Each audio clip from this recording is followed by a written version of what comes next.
So girls, आज हम discuss करेंगे अकाउंटिंग टर्म्स। जो हमारी रिमेनिंग अकाउंटिंग टर्म्स हैं उन्हें हमें पूरा करना है। और आज की जो हमारी टर्म्स है उसमें सबसे पहले हमारा आता है इकोनॉमिक एक्टिविटीज़। तो सबसे पहले मैं डिस्कस करूंगा इकोनॉमिक एक्टिविटीज़ के बारे में कि इकोनॉमिक एक्टिविटीज़ क्या होती हैं। आपने 9th क्लास में और 10th क्लास में इकोनॉमिक्स में पढ़ा होगा इकोनॉमिक एक्टिविटीज़ और नॉन इकोनॉमिक एक्टिविटीज़ के बारे में। तो आज हम उसे और करते हैं और बेहतर तरीके से सीखते हैं कि इसमें हमें क्या करना है। देखिए, इकोनॉमिक एक्टिविटीज़ और नॉन इकोनॉमिक एक्टिविटीज़ क्या होती हैं। इकोनॉमिक एक्टिविटीज़ वो एक्टिविटीज़ होती हैं जिनके करने से हमें क्या मिलता है, मनी मिलती है। जिनके करने से हमें क्या मिलता है, मनी मिलती है, हमें पैसा मिलता है, हमें कैश मिलता है। हर वो काम जिसको करने से हमें पैसा मिलेगा, कैश मिलेगा, वो इकोनॉमिक एक्टिविटी है। अब इस दुनिया में जितने भी लोग हैं, अगर उन्हें जीना है, उन्हें अपनी लाइवलीहुड को पूरा करना है, तो उन्हें इकोनॉमिक एक्टिविटीज़ करनी पड़ेंगी। Let's take some examples to understand the concept of economic activities in detail. चलिए देखते हैं अब वो एग्जांपल क्या क्या है। देखिए, आप जमजम की दुकान पे गए। जमजम की दुकान पर आपने क्या करा, स्टेशनरी परचेज करी, बुक्स परचेज करी। तो जमजम पर जो पर्सन थे उन्होंने आपको स्टेशनरी और बुक्स दी और बदले में आपसे क्या लिया, कैश लिया। तो ये जो जमजम ने आपसे कैश लिया है और बदले में बुक्स दी हैं, ये क्या है, इकोनॉमिक एक्टिविटी है। आप मार्केट में जाती हैं, आप वहाँ से फ्रूट्स परचेज करते हैं, वेजिटेबल्स परचेज करते हैं। तो ये सब क्या है, इकोनॉमिक एक्टिविटीज़ हैं। बिकॉज फ्रूट सेलर्स और vegetable sellers are giving you fruits and vegetables and in return they are taking money from you. They are doing economic activities. एक पर्सन रोजाना न्यूज़पेपर बेचता है साइकिल पे, 3 रुपए का न्यूज़पेपर बेचता है, बदले में 3 रुपए लेता है। ये क्या है, इकोनॉमिक एक्टिविटी है। आप मार्केट गए, जनरल स्टोर, आपने वहाँ से चॉकलेट्स परचेज करी, मिल्क परचेज करा, नमकीन परचेज करा, बिस्किट्स परचेज करे। ये सब क्या है, इकोनॉमिक एक्टिविटी है। आप अपने घर से स्कूल आते हैं, रिक्शा से आते हैं, रिक्शा वाला आपसे 30 रुपए लेता है। तो ये क्या है, इकोनॉमिक एक्टिविटी है। Is it clear? आप स्कूल जाते हैं, स्कूल आपको टीचिंग सर्विसेज प्रोवाइड करवाता है और आप उसके बदले क्या देते हैं, स्कूल को सैलरी, वो फीस देते हैं। तो स्कूल क्या कर रहा है, इकोनॉमिक एक्टिविटी कर रहा है। स्कूल क्या कर रहा है, इकोनॉमिक एक्टिविटी कर रहा है। इसी तरीके से एक टीचर बच्चों को पढ़ाता है और बदले में उससे क्या लेता है, फीस लेता है। तो टीचर क्या कर रहा है, इकोनॉमिक एक्टिविटी कर रहा है। तो इकोनॉमिक एक्टिविटीज वो एक्टिविटीज होती हैं जिनके करने से हम क्या करते हैं, मनी अर्न करते हैं। Economic activities are those activities which are done for the purpose of earning money. Money earn करने के लिए जो इकोनॉमिक एक्टिविटीज की जाती हैं, ठीक है, जो एक्टिविटीज की जाती हैं वो इकोनॉमिक एक्टिविटीज कहलाती हैं। अब एग्जांपल देखिए, employees working in a company and getting salary. Employees जो है काम कर रहे हैं और बदले में क्या ले रहे हैं, सैलरी ले रहे हैं। ये क्या है, इकोनॉमिक एक्टिविटी होती है। आप देखेंगे, आप शूज परचेज करके लाए, स्लीपर्स परचेज करके लाए, शॉपिंग मॉल्स में जाके आपने कपड़े परचेज करें, इलेक्ट्रॉनिक आइटम परचेज करें। सब क्या कर रहे हैं, इकोनॉमिक एक्टिविटी। सामान बेचते हैं और बदले में पैसा लेते हैं। क्यों हम सामान बेचते हैं और क्यों बदले में पैसा लेते हैं? क्योंकि जिंदगी जीने के लिए वी नीड मनी, और जो हमारे खर्चे पूरे होते हैं, वो जो हम प्रॉफिट कमाते हैं, उसी से हम खर्चे पूरे करते हैं। अब हम बात करते हैं किसकी, नॉन इकोनॉमिक एक्टिविटीज की। नॉन इकोनॉमिक एक्टिविटीज वो एक्टिविटीज होती हैं जिनके करने से मनी तो नहीं आती, लेकिन इनका मोटिव, इनका पर्पस क्या होता है, सर्विस मोटिव होता है, सोशल सर्विस होता है। हमें लोगों की मदद करनी है, ना कि उनसे कमाना है। तो आप इसके एग्जाम्पल ले सकते हैं। जैसे अगर एक हाउस वाइफ अपने हस्बैंड के लिए, अपने बच्चों के लिए खाना बना रही है, तो क्या बदले में वो कुछ अमाउंट लेती हैं? नहीं लेते। तो ये क्या है, नॉन इकोनॉमिक एक्टिविटी है। इसी तरीके से एक डॉक्टर अपने बच्चों का ट्रीटमेंट करता है, उन्हें दवाइयाँ देता है, बदले में कुछ नहीं लेता, ये क्या है? नॉन इकोनॉमिक एक्टिविटी है।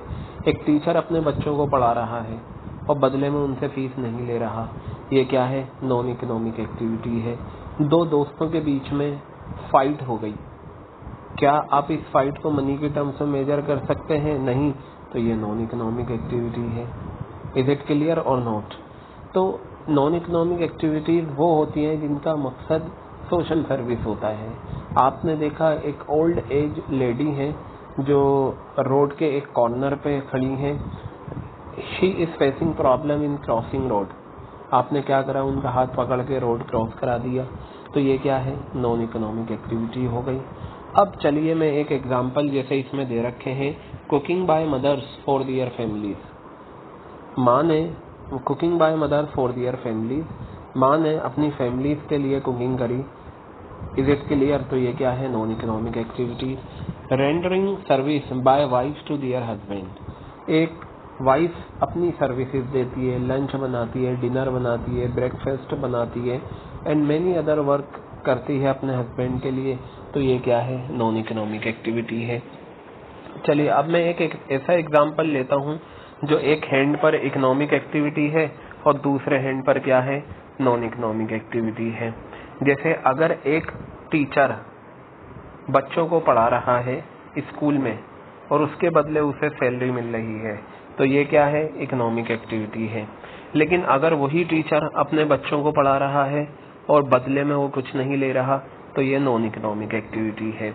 इसी तरीके से एक हाउस वाइफ अगर खाना बनाती है और खाना बना के वो होटल में भेजती है और उसके बदले उसे जो खाना उसने बनाया उसके बदले उसे पे होता है, तो ये क्या है? इकोनॉमिक एक्टिविटी है। लेकिन अगर वही लेडी खाना अपनी फैमिली के लिए बना रही है, तो ये क्या है? नॉन इकोनॉमिक एक्टिविटी है। इसी तरीके से अगर एक डॉक्टर पेशेंट्स का ट्रीटमेंट करता है और बदले में फीस लेता है, तो ये नॉन इकोनॉमिक एक्टिविटी है।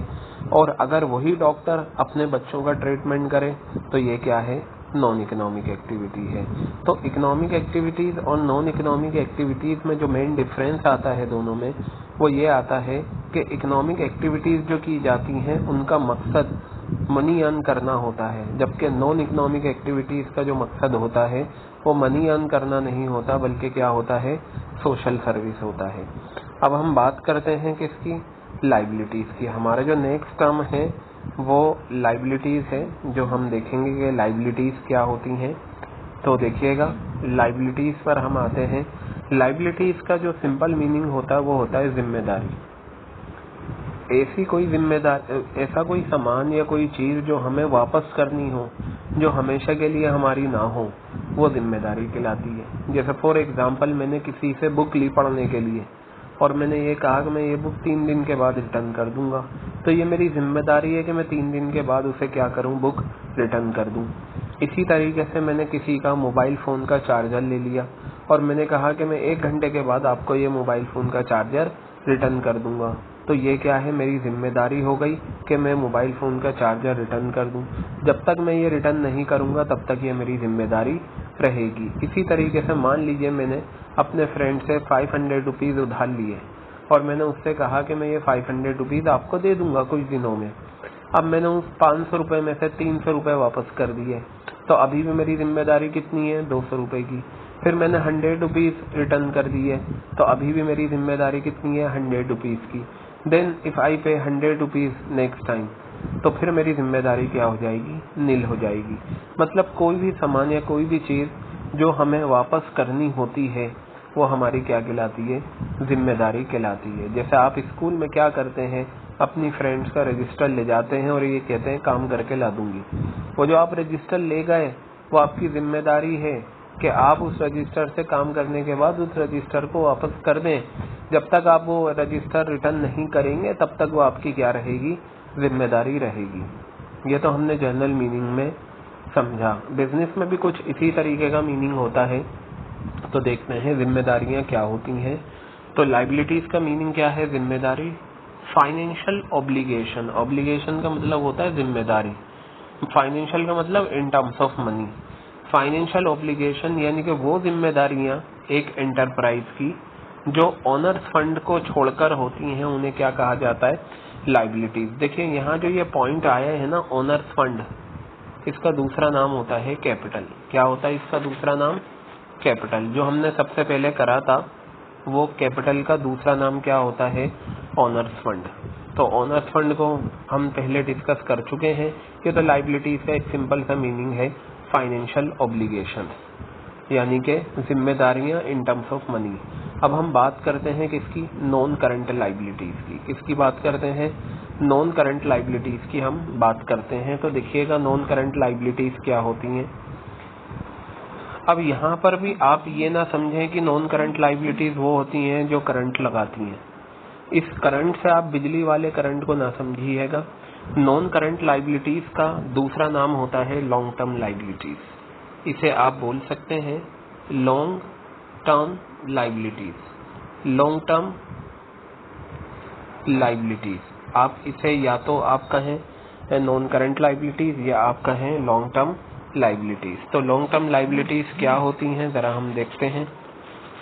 कुछ कुछ मीनिंग इसका बिल्कुल वैसा ही है जैसे हमने नॉन करंट असेट्स का करा था। नॉन करंट लाइबिलिटीज वो जिम्मेदारियां होती हैं जो हमें 1 साल के बाद पे करनी होती हैं। ऐसी जिम्मेदारियां जो हमें 1 साल के बाद पे करनी होंगी उन्हें नॉन करंट लाइबिलिटीज कहा जाता है। जैसे मैं आपको एक एग्जांपल देता हूं। आपने सुना होगा कि हम लोग क्या करते हैं, बैंक से लोन लेते हैं। क्या करते हैं हम लोग? बैंक से लोन लेते हैं। अब लोन जो लिया जाता है बैंक से वो डिफरेंट पर्पजेस के लिए लिया जाता है। कुछ लोग एजुकेशनल लोन लेते हैं, पढ़ाई के लिए लोन लेते हैं। कुछ लोग कार लोन लेते हैं, कुछ लोग बाइक लोन लेते हैं, कुछ लोग प्रॉपर्टी लोन लेते हैं, कुछ लोग बिजनेस लोन लेते हैं। इस तरीके से डिफरेंट लोन लिया जाता है। कुछ लोन ऐसे होते हैं जो बहुत जल्दी हमें वापस करने होते हैं और कुछ लोन ऐसे होते हैं जो हमें काफी टाइम के बाद वापस करने होते हैं। जैसे बिजनेस लोन है।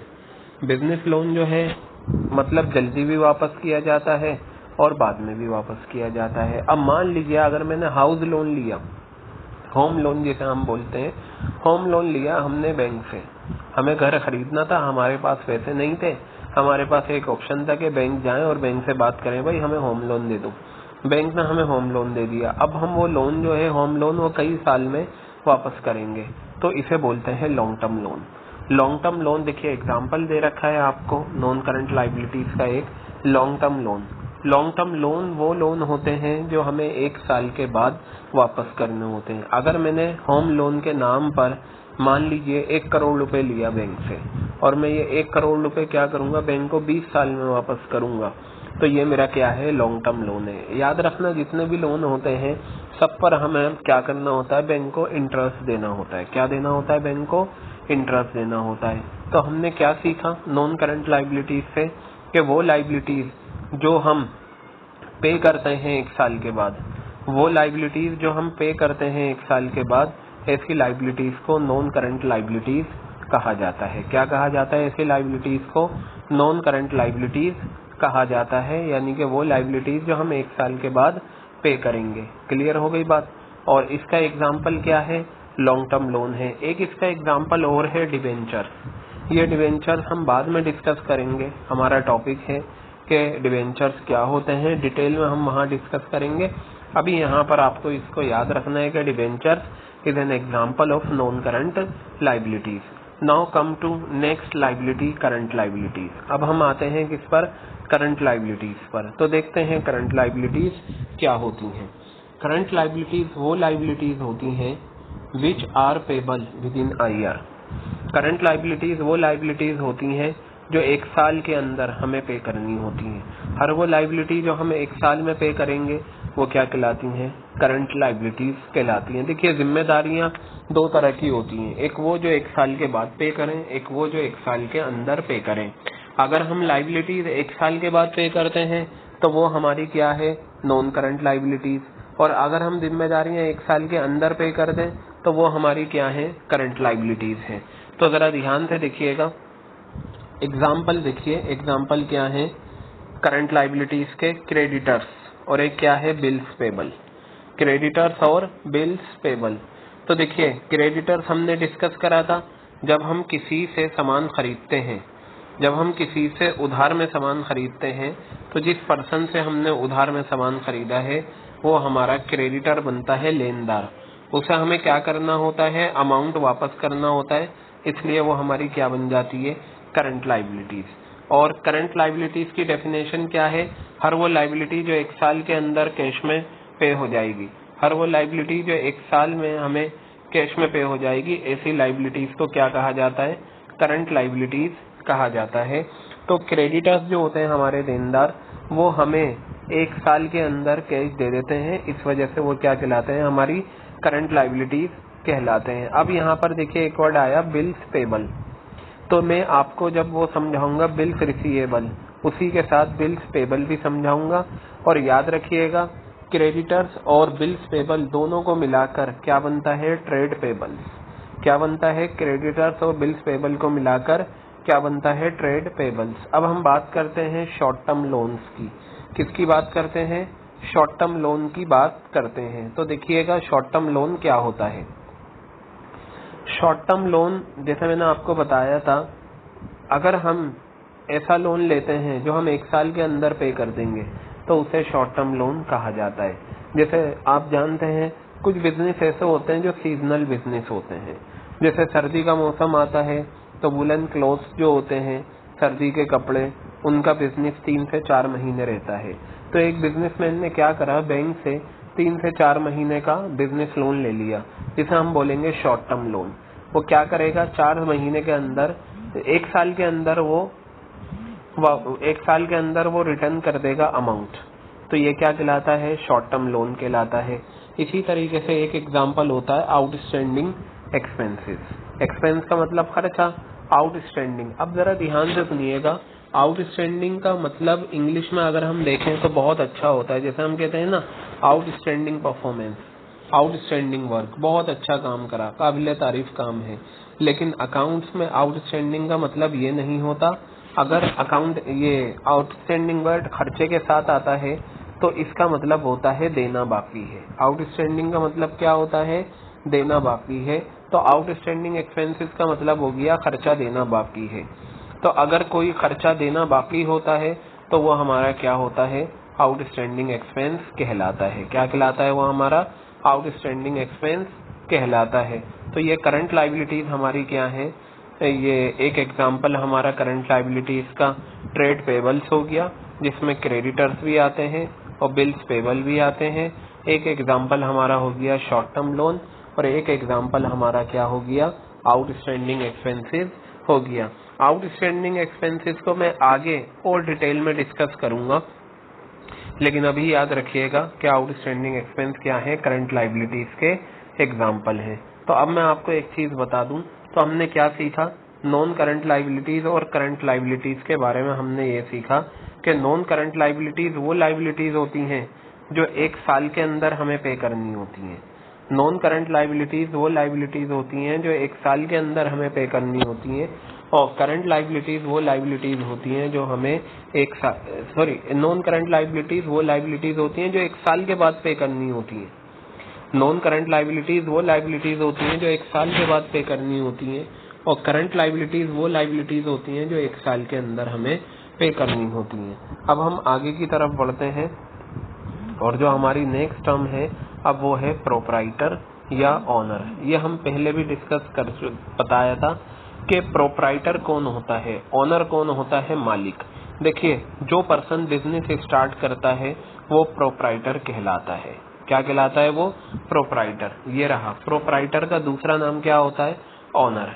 प्रोप्राइटर कौन होता है, प्रोप्राइटर एक पर्सन होता है जो पैसा मनी इन्वेस्ट करता है बिजनेस में कैपिटल के तौर पर। मैंने आपको बताया था ना, कैपिटल वो पैसा होता है जो मालिक बिजनेस में लगाता है बिजनेस करने के लिए, और मालिक को अकाउंट्स में क्या बोलते हैं, प्रोप्राइटर।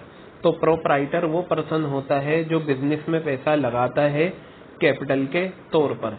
अब ये देखिए, जब बिजनेस में फायदा होगा तो वो फायदा किसको होगा, प्रोप्राइटर को। तो देखिए वही बात बताई कि proprietor is rewarded with profit.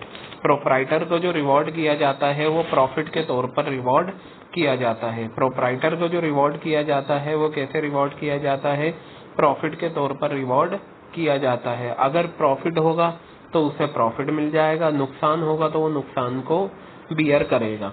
अब मैं बात करता हूँ आगे की। तो नीचे वाला पॉइंट देखिए क्या होता है। अब देखिए बिजनेस भी कई तरह के होते हैं।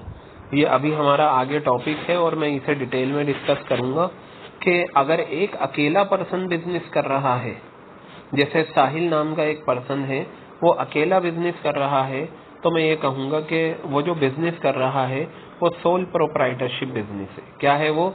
सोल प्रोप्राइटरशिप बिजनेस है। यहाँ लिखा हुआ है proprietor is an individual in case of, ये देखिए ये सॉरी सेल नहीं, ये सोल है, ये गलत यहाँ टाइप हो गया, तो आप इसे सेल की जगह सोल कर लें। सोल का मतलब सिंगल, ट्रेडर का मतलब जो सामान खरीद कर बेच देता है। तो प्रोप्राइटर वो इंडिविजुअल होता है। सोल ट्रेडर के केस में अकेला पर्सन प्रोप्राइटर होता है। और पार्टनरशिप बिजनेस भी होता है, आपने नाम सुना होगा पार्टनरशिप बिजनेस का, जिसमें 2 या 2 से ज्यादा लोग होते हैं। तो पार्टनरशिप बिजनेस में क्या होता है, जो पार्टनर होते हैं वो प्रोप्राइटर होते हैं, और कंपनी के केस में शेयर होल्डर जो होते हैं वो क्या होते हैं? प्रोप्राइटर होते हैं। तो मैं आपको बताऊं, ये हम सोल प्रोप्राइटरशिप, पार्टनरशिप, कंपनी, ये हमारे टॉपिक हैं बिजनेस स्टडीज में, वहां पर मैं आपको इन्हें डिटेल में डिस्कस करूंगा। तो हमें अभी अकाउंट्स में क्या पता चला कि प्रोप्राइटर वो पर्सन होता है जो बिजनेस शुरू करता है। बिजनेस में जो पैसा लगाएगा वो कौन होता है? प्रोप्राइटर। क्लियर हो गई बात? अगर मान लो कोई पर्सन है मोहन कह रहा है कि मैं शूज का बिजनेस करना चाह रहा हूँ, तो मोहन कौन हुआ? प्रोप्राइटर हुआ। अब मान लो मोहन का भाई है सोहन, मोहन और सोहन दोनों मिलकर बिजनेस करना चाह रहे हैं, तो मोहन और सोहन जब दोनों मिलकर बिजनेस करेंगे तो दोनों प्रोप्राइटर कहलाएंगे, लेकिन उनके बिजनेस की जो फॉर्म होगी वो पार्टनरशिप होगी, क्योंकि पार्टनरशिप में कम से कम 2 मालिक होते हैं और यहाँ मोहन और सोहन दोनों मालिक हैं। अगर मोहन अकेला बिजनेस करे तो मोहन के बिजनेस की जो फॉर्म होगी वो क्या कहलाएगी? सोल प्रोप्राइटरशिप कहलाएगी। क्या कहलाएगी? वो सोल प्रोप्राइटरशिप कहलाएगी। और कंपनी जो होती है उसमें शेयर होल्डर होते हैं। अब ये शेयर होल्डर कौन होते हैं, कंपनी क्या होती है, ये हम आगे डिस्कस करेंगे। तो अब देखिए हमारी जो नेक्स्ट टर्म है वो है नेक्स्ट टर्म ड्राइंग्स। ड्राइंग्स को देखिएगा, ड्राइंग्स क्या होती हैं। ये वो ड्राइंग्स नहीं है जो हम बनाते हैं, आर्ट वाली, कला वाली जो ड्राइंग्स होती है वो ड्राइंग्स नहीं है। ड्राइंग्स का मतलब क्या होता है? वो कैश या वो सामान जो मालिक प्रोप्राइटर अपने पर्सनल यूज के लिए ले जाए, वो कैश या वो सामान जो मालिक अपने पर्सनल यूज के लिए ले जाए, वो क्या कहलाती है? ड्राइंग्स कहलाती है। चलिए एग्जाम्पल से समझते हैं।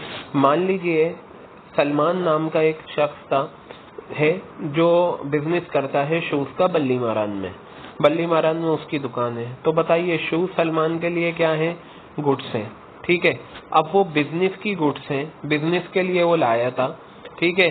सलमान जो है एक शूज का पेयर अपने डेली पहनने के लिए उसने ले लिया, तो ये बताइए पर्सनल यूज के लिए लिया है या नहीं? इसे हम क्या बोलेंगे? ड्राइंग्स बोलेंगे। ये वो गुड्स लेकर चला गया। क्या लेकर चला गया? गुड्स विड्रॉन कर लिए उसने। या मान लीजिए वो शूज जो है अपने बच्चों के लिए ले गया। तो देखिए जहाँ पर्सनल यूज जो होता है ना, पर्सनल यूज में चाहे मालिक खुद करे या उसके बच्चे करें या उसकी वाइफ करे, कोई भी करे, या उसका भाई करे, तो ये पर्सनल यूज में आ जाता है। क्या लिखा हुआ है? अमाउंट और गुड्स विड्रॉन, ठीक है। अमाउंट और गुड्स विड्रॉन, सॉरी आप इसे इस तरीके से करिएगा, थोड़े से वर्ड्स चेंज करिएगा। अमाउंट विड्रॉन, ये विड्रॉन वर्ड जो है अमाउंट्स के साथ ले लीजिएगा और गुड्स के बाद क्या लीजिएगा? टेकन। आप ये ले लीजिएगा टेकन। तो इसका मीनिंग ये हो गया अमाउंट्स विड्रॉन और goods taken by the proprietor. Clear हो गई बात? इसे थोड़ा सा करेक्ट कर लेंगे। अमाउंट्स विड्रॉन और goods taken by the proprietor for his private use. देखिए पर्सनल यूज कही है, प्राइवेट यूज कही है, डोमेस्टिक यूज कही है, हाउस होल्ड पर्पज कही है, सबका मीनिंग क्या होता है? सेम होता है। तो या तो प्राइवेट वर्ड आपको मिल जाएगा, या पर्सनल वर्ड मिल जाएगा, या हाउस होल्ड वर्ड मिल जाएगा, या डोमेस्टिक वर्ड मिल जाएगा। ये सब ये होता है पर्सनल यूज के लिए। तो पता चला ड्राइंग्स जो होती हैं वो 2 तरह से होती हैं, एक तो कैश की फॉर्म में होती है और एक क्या होती है? गुड्स की फॉर्म में होती है।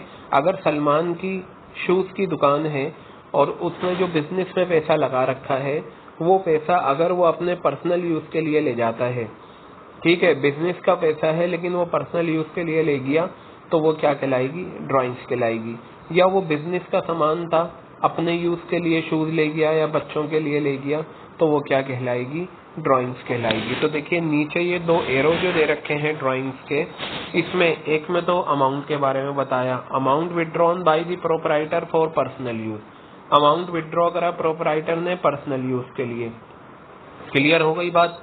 अब क्या था, बिजनेस में एक व्हीकल था, एक कार थी, वो अपने पर्सनल यूज के लिए कर रहा है, using business vehicle for domestic purpose. Business vehicle थी जो सिर्फ बिजनेस के इस्तेमाल के लिए थी, लेकिन वो क्या कर रहा है, अपने पर्सनल यूज के लिए कर रहा है, तो ये भी क्या है, ड्राइंग है। और एक बात याद रखिएगा, ड्राइंग जो करता है वो हमेशा हमेशा मालिक ही करता है, क्योंकि देखिए क्या लिखा हुआ है, ये रहा वर्ड प्रोपराइटर। कैश ले गया मालिक या गुड्स ले गया अपने पर्सनल यूज के लिए, वो क्या बन गया, ड्राइंग्स बन गई। क्या बन गई, वो ड्राइंग्स बन गई। क्लियर हो गई बात। अब हम बात करते हैं हमारी जो नेक्स्ट टर्म है, और वो नेक्स्ट टर्म जो हमारी आती है वो क्या है, सॉल्वेंट। सॉल्वेंट पर्सन कौन होगा, आपने नाम सुना होगा लेकिन कभी आप इससे अवेयर नहीं होंगे कि सॉल्वेंट कौन होता है। देखिए मैंने आपको पहले भी बताया था, असेट्स होती हैं और एक क्या होता है, लाइबिलिटीज होती हैं। असेट्स वो होती हैं जिन पर हमारा कंट्रोल होता है, जिसके हम मालिक होते हैं, और लाइबिलिटीज वो होती हैं जो हमारी जिम्मेदारियां होती हैं। अगर मेरे पास 100 रुपए कैश है, मेरी पॉकेट में 100 रुपए है, तो ये मेरी असेट्स है, यानी कि मेरी असेट्स कितने की हो गई, 100 रुपए की। और मुझे मान लीजिए 70 रुपए पे करने हैं किसी को, मैंने कभी लिए थे उधार, मुझे 70 रुपए पे करने हैं, तो ये मेरी क्या है, जिम्मेदारी। तो मेरे पास 100 रुपए का कैश है, उसमें से जब मैं 70 रुपए की जिम्मेदारी पे कर दूंगा तो बताइए मेरे पास कितने रुपए बचे, 30 रुपए बचे। तो मैं कहूंगा कि मैं कौन हूँ, सॉल्वेंट पर्सन हूँ। कौन हूँ मैं, सॉल्वेंट पर्सन। सॉल्वेंट पर्सन एक ऐसा पर्सन होता है जो अपनी सारी जिम्मेदारियां पे कर दे और उसके पास थोड़ा बहुत पैसा बच जाए, यानी कि उसकी असेट्स ज्यादा हो और लाइबिलिटीज कम हो। देखिए क्या कहा, a person is said to be solvent. A person is said to be solvent. एक पर्सन सॉल्वेंट तब कहलाता है जब वो अपनी सारी लाइबिलिटीज पे कर दे। जब एक इंसान अपनी सारी लाइबिलिटीज पे कर देता है तो वो पर्सन क्या कहलाता है, सॉल्वेंट कहलाता है। Assets exceed liabilities. असेट्स क्या होती हैं, ज्यादा होती हैं लाइबिलिटीज से। असेट्स क्या होती हैं, ज्यादा होती हैं लाइबिलिटीज से। समझ में आ गई बात ये। तो ये था सॉल्वेंट। अब हम बात करते हैं इंसॉल्वेंट। इंसॉल्वेंट इसका उल्टा होता है, रिवर्स होता है इंसॉल्वेंट। इंसॉल्वेंट वो पर्सन होता है जो अपनी सारी लाइबिलिटीज पे नहीं कर पाए। अगर एक ऐसा पर्सन जो अपनी सारी लाइबिलिटीज पे नहीं कर पा रहा तो हम ये कहेंगे कि ये पर्सन कौन है, इंसॉल्वेंट है। कौन है ये पर्सन, इंसॉल्वेंट। बिल्कुल रिवर्स होता है सॉल्वेंट का। A person is said to be insolvent when he is unable to pay all his liabilities. अगर एक पर्सन अपनी सारी लाइबिलिटीज पे नहीं कर पाता तो हम ये कहते हैं कि वो पर्सन कौन है, इंसॉल्वेंट है। यहाँ पर क्या होता है, liabilities exceed the asset. Liabilities क्या करती हैं, एक्सीड कर जाती हैं असेट्स को, यानी कि असेट्स जो होती हैं वो कम होती हैं और लाइबिलिटीज ज्यादा होती हैं। देखिए मान लीजिए मेरे पास 100 रुपए हैं, मेरे पास 100 रुपए हैं, मेरी असेट्स हैं और मुझे पे करना है 120 रुपए। तो मैं 100 रुपए में से 100 रुपए की लाइबिलिटीज पे कर सकता हूँ। तो अभी भी मेरी जिम्मेदारियां कितनी हैं, 20 रुपए की। मेरे पास अब और कोई रास्ता नहीं है कि मैं अपनी लाइबिलिटीज पे कर पाऊँ, तो मैं क्या कहलाऊंगा, इंसॉल्वेंट कहलाऊंगा। क्लियर हो गई बात। तो याद रखिएगा, सॉल्वेंट वो पर्सन जिसकी असेट ज्यादा हो, लाइबिलिटीज कम हो, और इंसॉल्वेंट वो पर्सन होता है जिसकी लाइबिलिटीज ज्यादा हो और असेट्स कम हो। देखिए जब से कोरोना वायरस हुआ है तो इसके चक्कर में कई सारी कंपनी पूरी दुनिया में क्या हो गई है, इंसॉल्वेंट हो गई है। इंसॉल्वेंट का मतलब होता है दिवालिया हो जाना। क्या हो जाना, दिवालिया, यानी कि अब उसके पास देने के लिए कुछ नहीं है। जैसे आप देखेंगे न्यूज में, आप देखते हैं अमेरिका में कई सारी कंपनीज ने अपने आप को इंसॉल्वेंट डिक्लेयर कर दिया है, क्योंकि वो अपनी सारी लाइबिलिटीज पे नहीं कर सकते। एक लेटेस्ट एग्जांपल लेते हैं, आपने धीरू भाई अंबानी का नाम सुना होगा।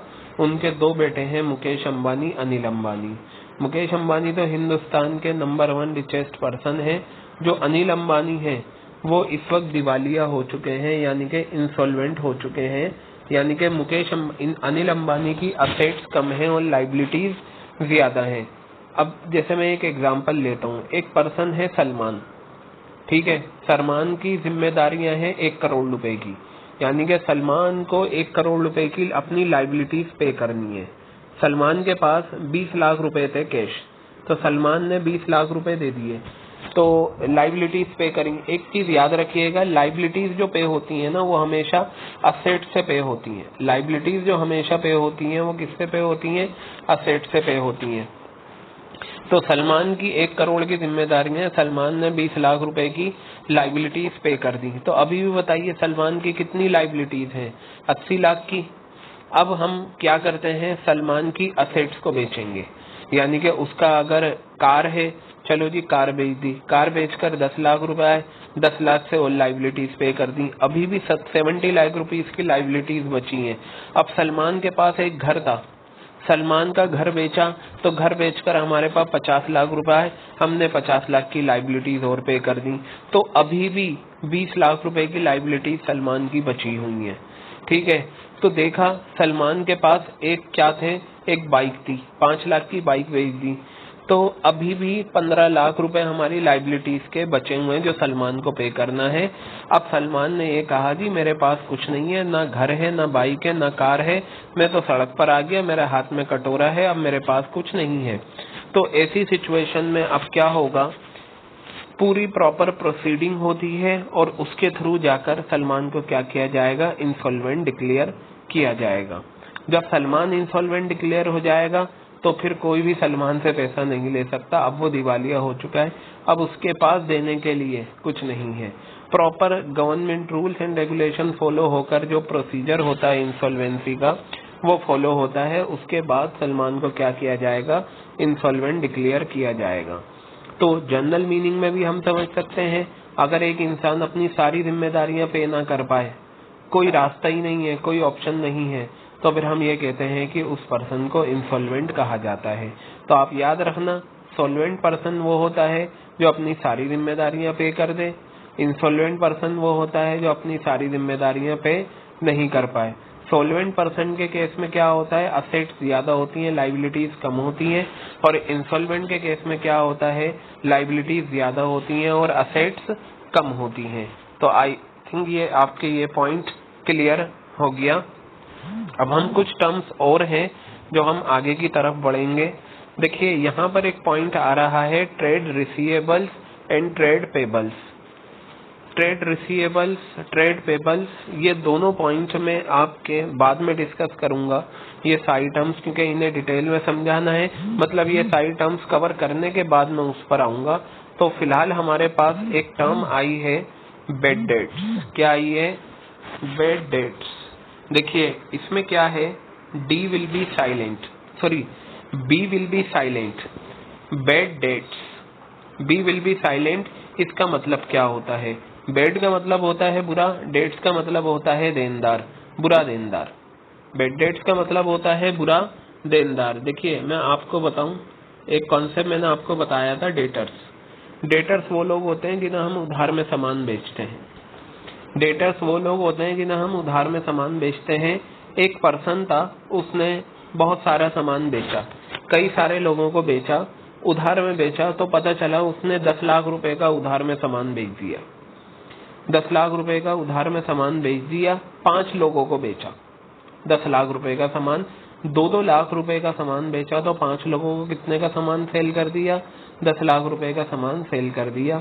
अब उन 5 लोगों को हमें क्या करना है, पैसा देना है। तो वो 5 लोग हमारे कौन है, डेटर्स, देनदार, उन्हें हमें पैसा देना है। अब क्या होगा, आपने देखा होगा जब हम किसी को पैसा उधार में देते हैं, चाहे नॉर्मल लाइफ में दें या बिजनेस के सिलसिले में दें, तो कुछ लोग हमें पैसा नहीं देते। आपने देखा होगा ना, आप किसी को 10 रुपए आपने दिए, ठीक है, और 5 साल हो गए, उसने आपको आज तक 10 रुपए नहीं दिए। और ना उम्मीद है मिलने की, ऐसे भी लोग होते हैं। तो कारोबार में भी ऐसे लोग होते हैं, जब हम किसी को उधार में सामान बेचते हैं तो वो लोग हमें क्या करते हैं, पैसा नहीं देते। अगर पैसा हमें दे दें तो बहुत अच्छी बात है, इसका मतलब हमारे देनदारों ने हमें पैसा दे दिया। लेकिन वो जो 10 लाख के हमारे डेटर्स थे, देनदार थे, जिन्हें हमने 2-2 लाख करके दिया था सामान और 5 लोगों को दिया था, उसमें से एक पर्सन था मोहन। मोहन को भी 2 लाख का सामान बेचा था, वो भी हमारा देनदार था 2 लाख रुपए से। काफी टाइम हो गया, 1 साल, 2 साल, 5 साल, मोहन हमें पैसा नहीं दे रहा। 5 साल तक तो उसने नहीं दिया, फिर उसके बाद उससे कोई कांटेक्ट नहीं है। ठीक है, तो पता चला कि मोहन के पास पैसा देने के लिए है ही नहीं, वो दिवालिया हो चुका है, उसके पास कुछ नहीं है। तो अब ये बताइए, क्या हम मोहन से पैसा रिकवर कर सकते हैं? नहीं कर सकते, उसके पास कुछ भी नहीं है। तो याद रखना, ऐसे देनदार जिनसे पैसा मिलना मुश्किल हो, ऐसे देनदार जिनसे पैसा मिलना मुश्किल हो, ऐसे देनदारों को बैड डेट्स कहा जाता है। देखिए क्या लिखा हुआ है, अमाउंट वो पैसा जो इर्रिकवरेबल है, जो नहीं मिल सकता, किससे? देनदारों से, is known as bad debts. क्या होता है ये? बैड डेट्स कहलाता है। तो पता चला, या एक चीज पता चली कि जो नुकसान होगा ना, वो हमेशा डेटर्स में से होता है। बैड डेट्स जो बनते हैं वो किससे बनते हैं? डेटर से बनते हैं। पहले हम उधार में सामान बेचते हैं, उधार में जो सामान बेचा उसमें से कुछ लोग हैं जो हमें बिल्कुल भी पैसा नहीं देंगे। जो लोग बिल्कुल भी पैसा नहीं देंगे, इसका मतलब वो दिवालिया हो चुके हैं, वो इंसॉल्वेंट हो चुके हैं, अब वो हमें पैसा नहीं देंगे। तो जब हमें उनसे पैसा नहीं मिलेगा तो इसका मतलब वो क्या कहलाएंगे? बैड डेट्स कहलाएंगे, बुरे देनदार। बैड माने बुरा, डेट्स माने देनदार, बुरे देनदार वो लोग जिनसे हमें पैसा नहीं मिलेगा, और ये हमारा क्या होता है? नुकसान होता है। अब ये बताइए, जिससे हमें पैसा नहीं मिलेगा तो वो हमारा लॉस ही तो होगा। तो हमारे लॉस का एक एग्जाम्पल बैड डेट्स भी होता है। बुरे देनदार वो लोग होते हैं जो हमें कभी भी पैसा नहीं देंगे। बस इसमें ये बात याद रखनी है कि जो बैड डेट्स बनते हैं वो हमेशा डेटर से बनते हैं। किससे बनते हैं बैड डेट्स? हमेशा डेटर से बनते हैं। क्लियर हो गई बात? चलिए अब मैं आगे की तरफ आता हूँ और आगे की तरफ बढ़ते हैं हम। ये trade payable, bills payable, trade receivable, bills receivable, ये टॉपिक मैं बाद में डिस्कस करूंगा। फिलहाल मैं आता हूँ, एक हमारे सामने टर्म आई है डेप्रिसिएशन। तो हम देखते हैं डेप्रिसिएशन क्या होता है। आपने शायद नाम सुना हो डेप्रिसिएशन का, लेकिन आज ये आपके सामने आई है और आपके अकाउंट्स के चैप्टर में डेप्रिसिएशन पूरा एक टॉपिक है। ठीक है, तो वहां पर भी हम इसे डिटेल में डिस्कस कर लेंगे। फिलहाल हम अभी देखते हैं कि डेप्रिसिएशन क्या होता है। देखिए, डेप्रिसिएशन का मतलब समझने के लिए मैं आपको एक एग्जांपल देता हूं, बाद में भी हम डिस्कस करेंगे। मान लीजिए आप एक चेयर परचेज करके लाए, आपने एक चेयर परचेज करी और वो चेयर थी 2000 रुपए की, और वो परचेज करी आपने 1 जनवरी 2020 को। 1 जनवरी 2020 you have purchase a chair costing ₹2000। 2000 रुपए की आपने एक चेयर परचेज करी। आपने उस चेयर को पूरे साल इस्तेमाल करा। क्या करा? आपने उस चेयर को पूरे साल इस्तेमाल करा। अब मुझे एक सवाल का जवाब दीजिए, 1 साल इस्तेमाल करने के बाद क्या ये चेयर आपकी 2000 रुपए की बिक जाएगी 1 साल के बाद? आप बिल्कुल कहेंगे नहीं बिकेगी है, क्योंकि हम इसे इस्तेमाल कर चुके हैं। अब मान लीजिए अगर वो चेयर 1 साल के बाद 1600 की बिकती है, ऑब्वियस सी बात है उसकी वैल्यू क्या होगी? कम होगी। अगर वो चेयर 1 साल के बाद 1600 की सेल होती है, ठीक है, तो बताइए 2000 से चेयर की कॉस्ट कितनी आ गई? 1600 आ गई, वैल्यू कम हो गई। ये जो चेयर की वैल्यू में कमी आई है, इसी को क्या कहा जाता है? डेप्रिसिएशन कहा जाता है। क्या कहा जाता है? इसे डेप्रिसिएशन कहा जाता है। डेप्रिसिएशन का मतलब होता है रिडक्शन, कमी in the value of fixed assets. Fixed assets की वैल्यू में कमी आना, फिक्स्ड असेट्स की वैल्यू में कमी आना किसकी वजह से? ड्यू टू इट्स यूज, इसके इस्तेमाल की वजह से। चलिए इसके एग्जांपल लेते हैं। आपके घर में फ्रिज है, आपके घर में फ्रिज आई होगी 2 साल पहले, 3 साल पहले, 5 साल पहले। मान लीजिए 50,000 की फ्रिज खरीदी थी। ये बताइए 5 साल इस्तेमाल करने के बाद क्या आज वो फ्रिज 50,000 की सेल हो जाएगी? Answer is no. आप कहेंगे 50,000 की नहीं होगी। मान लो आज उसकी मार्केट में वैल्यू 35,000 है। कितनी है मार्केट में वैल्यू? 35,000। तो बताइए फ्रिज की वैल्यू 50,000 से कितनी हो गई, 35,000 हो गई। 15,000 से फ्रिज की वैल्यू में कमी आ गई। ये जो फ्रिज की वैल्यू में 15,000 से कमी आई है, ये क्या कहलाता है, डेप्रिसिएशन। क्या कहलाता है, ये डेप्रिसिएशन कहलाता है। किसकी वजह से, उसके इस्तेमाल की वजह से। किसकी वजह से, उसके इस्तेमाल की वजह से। आप जो मोबाइल फोन यूज कर रहे हैं, जितने का आपने मोबाइल फोन खरीदा, अब वो मोबाइल फोन उतने का नहीं सेल होगा। तो जितनी भी वैल्यू में कमी आएगी वो क्या कहलाएगा, डेप्रिसिएशन कहलाएगा। ठीक है, आपके पास कार है, BMW कार है, जो आपने 1 करोड़ रुपए की खरीदी। आप उसे 2 साल से इस्तेमाल कर रहे हैं। मुझे ये बताइए, क्या आप 2 साल के बाद उस BMW का 1 करोड़ का सेल कर देंगे? Answer is no. आप उसे 1 करोड़ का सेल नहीं कर सकते। मान लीजिए आप उसे उस BMW कार को आप 1 करोड़ का सेल नहीं कर सकते, क्योंकि उसकी वैल्यू कम हो गई है। मार्केट में आपने उसकी वैल्यू पता लगाई तो पता चला ये जो BMW कार है, इसकी वैल्यू मार्केट में इस वक्त 70 लाख रुपीज है, 70 लाख रुपए है। तो बताइए 1 करोड़ से BMW कार की वैल्यू कितनी आ गई, 70 लाख रुपए आ गई, 30 लाख से कम हो गई। ये जो 30 लाख रुपए की कमी आई है BMW कार में, ये क्या है, डेप्रिसिएशन है, उसके इस्तेमाल की वजह से। तो पता चला जितनी भी फिक्स असेट्स हम इस्तेमाल कर रहे हैं, सबकी वैल्यू क्या हो रही है, कम हो रही है। क्या हो रही है, सबकी वैल्यू कम हो रही है। एक तो रीजन होता है फिक्स असेट्स की वैल्यू में कमी आना, उसके इस्तेमाल की वजह से। दूसरा रीजन क्या होता है, वियर एंड टियर, तोड़ फोड़ की वजह से।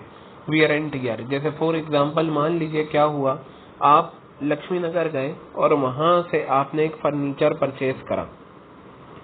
फर्नीचर आपने 30,000 रुपए का परचेज करा, लेकिन फर्नीचर को बल्ली मारान तक लाते लाते कहीं से वो कोने से टूटा, कहीं पर ऊपर नीचे हुआ तो साइड से टूट गया, मतलब वो आपके पास आ गया। अब ये बताइए, क्या ये फर्नीचर जो आपने 30,000 का खरीदा है, टूटने के बाद ये 30,000 का बिक जाएगा? नहीं बिकेगा। क्यों? क्योंकि ये टूट चुका है, इसकी वैल्यू कम हो गई है।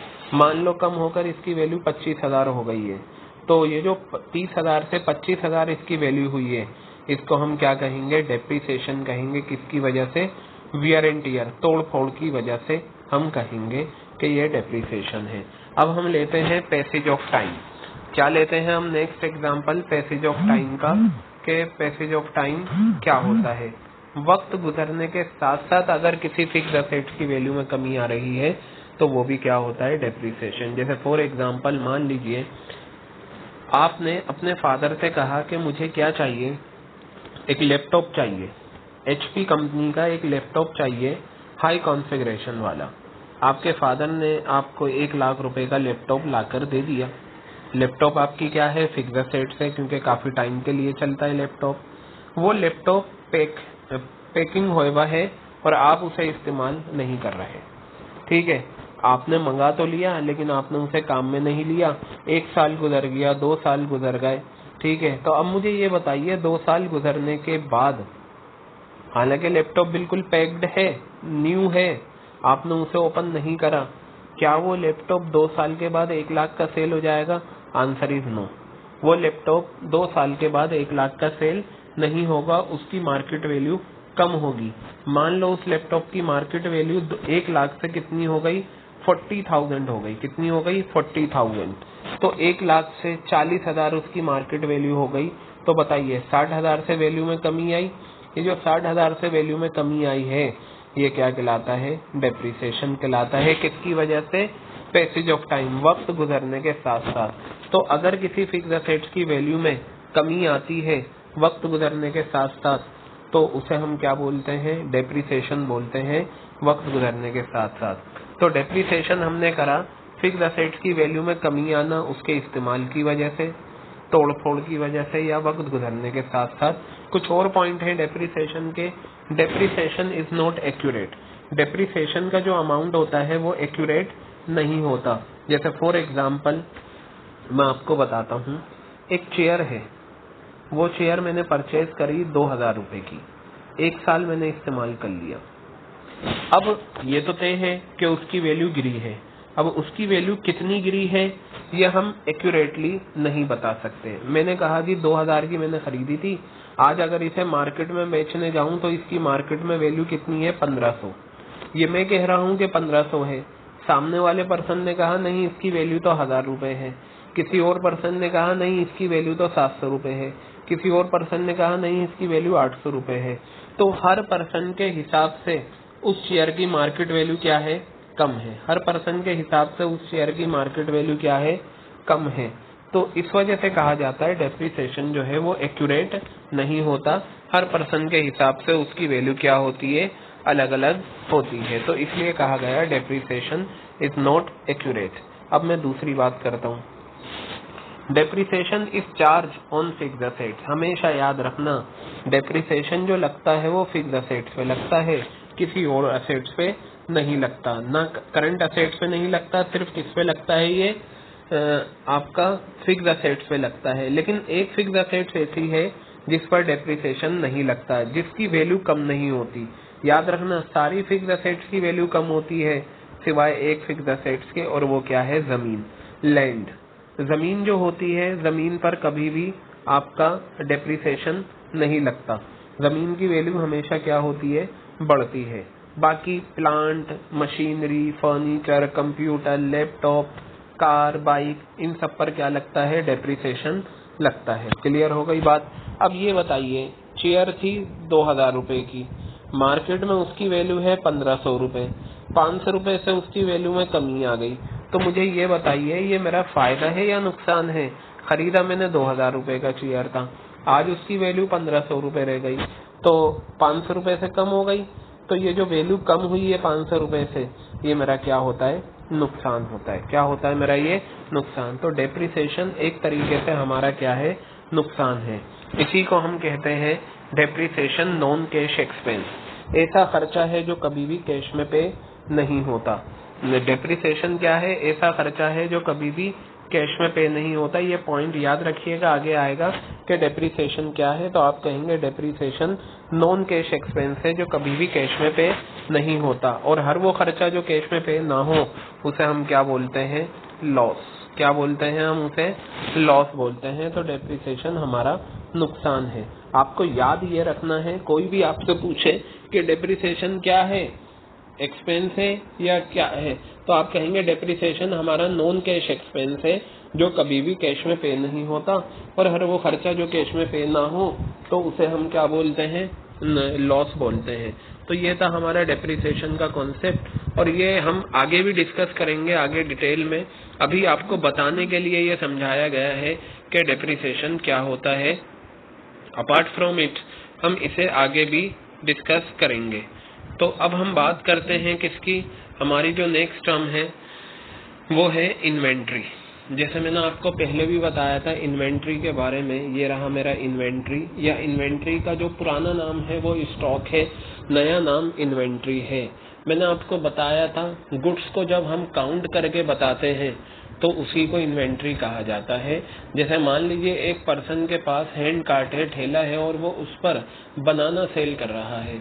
उस पर बनाना जो है वो 300 बनाना है। किसी ने उससे पूछा भाई ये बताओ कि बनाना आपके पास कितने बचे हुए हैं। देखिए वो पर्सन बनाना में डील करता है तो बनाना उसके लिए गुड्स हो गई।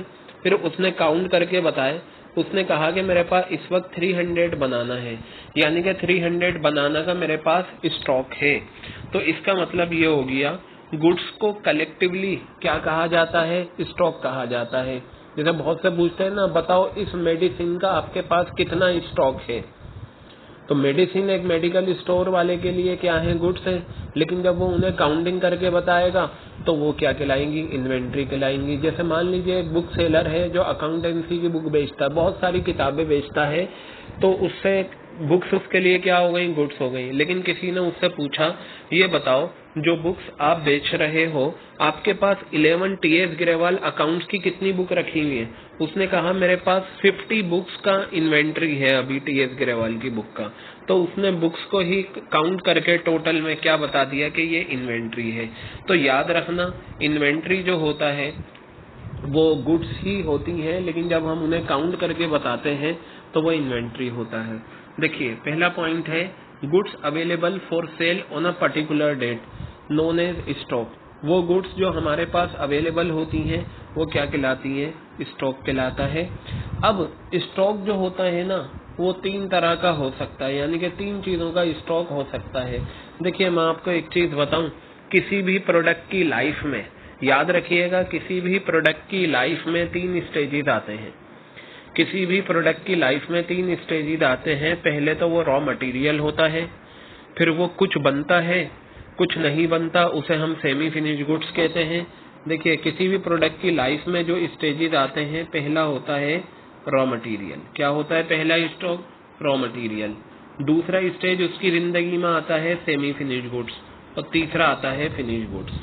तो रॉ मटेरियल क्या होता है, जैसे मैं आपको बताऊं, एक एग्जांपल ले लीजिए जलेबी का। जलेबी मैदा होता है, मैदे से बनती है। मैदा क्या है? रॉ मटेरियल है। अब आपने मैदे से जलेबी बनाई और उसे फ्राई करा, फ्राई करके जलेबी को निकाल लिया, इसे हम कहेंगे semi finish goods. Semi finish goods जो होती हैं, कुछ बन गई कुछ बननी बाकी है। तो जलेबी अभी बन गई है, फ्राई हो गई है, फिर हम क्या करते हैं, जो शुगर लिक्विड होता है उसमें डिप करते हैं जलेबी। डिप करने के बाद उसे निकालते हैं, तो फिर वो कहलाती है कि हाँ ये फिनिश गुड्स है, ये कंप्लीट जलेबी है। तो इस तरीके से जलेबी की जिंदगी में 3 स्टेजेस आए। मैदा जो है वो रॉ मटेरियल बना, और बिना शुगर लिक्विड के जो जलेबी है वो सेमी फिनिश गुड्स बनी, और जलेबी के शुगर लिक्विड में जाने के बाद जो जलेबी आई वो क्या बनी? फिनिश गुड्स बनी। इसी तरीके से आप ले सकते हैं, जैसे मान लीजिए एक पर्सन को शर्ट सिलवानी है, शर्ट के लिए फैब्रिक क्या है? रॉ मटेरियल है। अब टेलर ने क्या करा, फैब्रिक रॉ मटेरियल है, फैब्रिक की कटिंग करी, कटिंग करके शर्ट बनाई, लेकिन अभी उसमें बटन नहीं लगाए, तो शर्ट विदाउट बटन क्या कहलाएगी? Semi finish goods. और जब उसमें वो बटन लगा देगा तो फिर शर्ट विद बटन क्या कहलाएगी? Finish goods. तो पता चला कि स्टॉक जो होता है वो रॉ मटेरियल का भी होता है, और स्टॉक जो है वो सेमी फिनिश गुड्स का भी होता है, और स्टॉक जो होता है वो फिनिश गुड्स का भी होता है। अगर हम एक हलवाई की दुकान पर जाकर आज पूछें, ये बताओ जी आपके पास मैदा कितना है, तो उसने कहा मेरे पास 100 kg का स्टॉक है मैदे का, तो मैं ये कहूंगा स्टॉक ऑफ रॉ मटेरियल कितना है? 100 kg। फिर मैंने उससे पूछा कि आज जाकर ये बताओ तुम्हारे पास जलेबी कितनी बची हुई है, तो उसने कहा 20 kg जलेबी है, लेकिन वो शुगर लिक्विड के बिना है। तो हम ये कहेंगे कि उसके पास stock of semi finish goods कितना है? 20 किलो। फिर हमने उससे पूछा कि ये बताओ तुम्हारे पास जलेबी कितनी बची है, यानी कि शुगर लिक्विड में डिप करने के बाद। उसने कहा 2 किलो अभी बच गई हैं, तो हम ये कहेंगे कि वो 2 किलो का क्या है? Stock of finish goods. Clear हो गई बात ये? तो स्टॉक जो होता है ना, वो ओपनिंग भी होता है और क्लोजिंग भी होता है। ये बहुत सिंपल है। ओपनिंग स्टॉक और क्लोजिंग स्टॉक मैं आपको बताता हूँ। जैसे मान लीजिए आज का दिन है, आज किसी ने मान लो जलेबी बेची, ठीक है, जलेबी क्या है? कंप्लीट फिनिश गुड्स है। जो जलेबी बिकने से रह गई, रात में वो बच गई, तो हम ये कहेंगे कि जो सामान बिकने से रह जाए वो क्लोजिंग स्टॉक कहलाता है। क्या कहलाता है? वो क्लोजिंग स्टॉक कहलाता है। फिर अगले दिन वो क्या बन जाता है? Opening stock. क्या बन जाता है वो अगले दिन? Opening stock. मैं एक एग्जांपल लेता हूँ। एक फ्रूट सेलर है, ठीक है, वो फ्रूट सेलर वाटरमेलन सेल कर रहा है। आज उसने वाटरमेलन मार्केट से खरीदे 50 वाटरमेलन खरीदे, और उसने 40 वाटरमेलन सेल कर दिए। अब वो घर चला गया, तो ये बताइए कितने वाटरमेलन अनसोल्ड हैं? 10 पीसेस जो है वाटरमेलन के अनसोल्ड हैं। तो हम ये कहेंगे वाटरमेलन का क्लोजिंग स्टॉक कितना है? 10 है। वाटरमेलन का क्लोजिंग स्टॉक कितना है? 10 है। अब कल सुबह आएगी, कल सुबह में उसके पास बताइए वो 10 वाटरमेलन होंगे, और वो मार्केट से और नए वाटरमेलन खरीद लेगा। तो वो करेगा क्या? अगले दिन वो जो 10 वाटरमेलन कल रात के बचे हुए थे वो, और जो नए खरीदेगा, दोनों को मिलाकर बेचेगा। ऐसा ही होता है प्रैक्टिकल लाइफ में। हम क्या करते हैं, जो सामान बिकने से रह जाता है वो अगले दिन क्या होता है, हम लेते हैं और कुछ खरीदा हुआ सामान दोनों मिलाकर बेचते हैं। तो जो सामान कल रात में बिकने से रह गया था, जो सामान आज रात में बिकने से रह गया वाटरमेलन का 10 पीसेस, वो क्या है? Closing stock. और अगले दिन सुबह में वो क्या बन जाएगा? Opening stock. तो याद रखिएगा, अकाउंट्स में जो कल रात का क्लोजिंग स्टॉक होता है वो आज सुबह का क्या बन जाता है?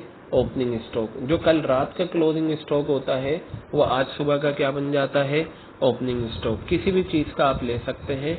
कल रात का बचा हुआ सामान क्लोजिंग स्टॉक है और अगले दिन सुबह में आपके पास वही सामान होगा तो वो क्या हो जाएगा, ओपनिंग स्टॉक हो जाएगा। क्लियर हो गई बात ये। तो ये था हमारा ओपनिंग और क्लोजिंग। देखिए नीचे डेफिनेशन भी दे रखी है। ओपनिंग स्टॉक वो स्टॉक होता है जो साल के बिगनिंग में होता है। क्या होता है, साल के बिगनिंग में। अभी मैं आपको बताऊंगा अकाउंटिंग ईयर क्या होता है। क्लियर है बात। फिलहाल आपने ये समझ लिया। तो हम ये ओपनिंग स्टॉक और क्लोजिंग स्टॉक क्या होता है। क्लोजिंग स्टॉक वो स्टॉक होता है जो साल के आखिर में होता है। तो जब मैं अभी अकाउंटिंग ईयर आपको समझाऊंगा तो अकाउंटिंग ईयर का बिगनिंग और एंड में वहां पर आपके कवर कर लूंगा। तो आई थिंक आपको ये इन्वेंट्री का मीनिंग अच्छे से क्लियर हो गया होगा। फिलहाल अभी हमारे पास एक पॉइंट है अकाउंट। तो ये हम देखते हैं। अकाउंट का नाम आपने सुना होगा। बेसिकली क्या होता है, अकाउंट एक रिकॉर्ड होता है। क्या होता है, अकाउंट एक रिकॉर्ड होता है। और अकाउंट किसी भी पर्सन का हो सकता है। एक इंसान का अकाउंट होता है, एक फर्म का, पार्टनरशिप फर्म का होता है, किसी चीज का अकाउंट हो सकता है, इनकम का अकाउंट हो सकता है, खर्चे का अकाउंट हो सकता है। जैसे Mohan account, Sohan account, Sahil account, books account, salary account, wages account, rent account, expenses account, ये सारे इस तरीके के अकाउंट होते हैं जिसमें जैसे मान लो एक स्कूल है, स्कूल में बहुत सारे टीचर हैं, हर महीने टीचर को सैलरी दी जाती है। तो स्कूल जो अपना अकाउंट मेंटेन करता होगा उसमें एक अकाउंट ये भी बनाता होगा, सैलरी अकाउंट। और उस सैलरी अकाउंट में उस स्कूल के जितने भी लोगों को सैलरी जाती है वो सब उसके अंदर मेंटेन होता है। तो एक तरीके का रिकॉर्ड है अकाउंट। वो पर्सन का भी हो सकता है, चीजों का, एक्सपेंसेस का भी हो सकता है, इनकम का भी हो सकता है, और बाकी डिटेल में हम आगे डिस्कस करेंगे। तो आज ये जो हमने सारी टर्म्स डिस्कस करी हैं ये अच्छे से समझें। इसके बाद जैसे आपका ट्रेड रिसीवेबल, ट्रेड पेबल्स मुझे ये डिस्कस करना है और अकाउंटिंग ये डिस्कस करना है। फिर आपका ये 3-4 टर्म्स डिस्कस करने के बाद ये अकाउंटिंग टर्म्स का टॉपिक आपका बिल्कुल कंप्लीट हो जाएगा।